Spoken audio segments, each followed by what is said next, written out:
"I think this would make a great movie," said Peg, pausing where she was sorting through a tray of weirdly varied items she'd gathered from one of the shelves in the wrecked artifacts repository beneath the library of the Sapphire Wind. "Three fine ladies, far beyond the first bloom of youth, are drawn through a portal into a shrine in a strange world. Their mission? Help three young people succeed in their quests." "Inquisitions," corrected Meg dryly, pausing in her review of a battered tome.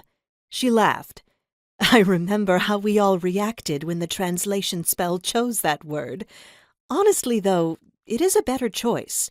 All three of our young friends have questions far larger than any simple quest.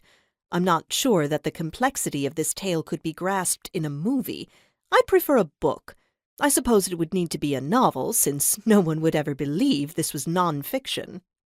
From where she was working at the base of a bank of broken lockboxes over to one side of the repository, Teg rocked back on her heels and looked with great affection at her two friends.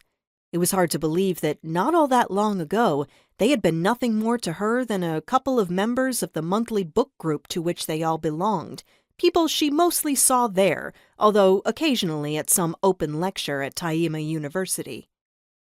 Meg Blake, silver-haired, very pink and white of complexion, looked every inch the retired librarian she was. Her blue eyes, faded now with age, were quick and alert, rarely missing anything that went on around her, even when you would have sworn she was absorbed in reading or in scribbling notes in her omnipresent journal. Somewhere in her 70s, Meg was the eldest of their trio. "All right," Peg countered. "How about a mini-series, then? My kids prefer them anyhow. My Esmeralda says she likes talking to her friends about what might happen next. You've got to admit, our story has lots of suspense and reversals of expectations. Grunwold and Vereez both didn't tell us the full story behind their inquisitions, and I bet anything the same will prove true of Xerak.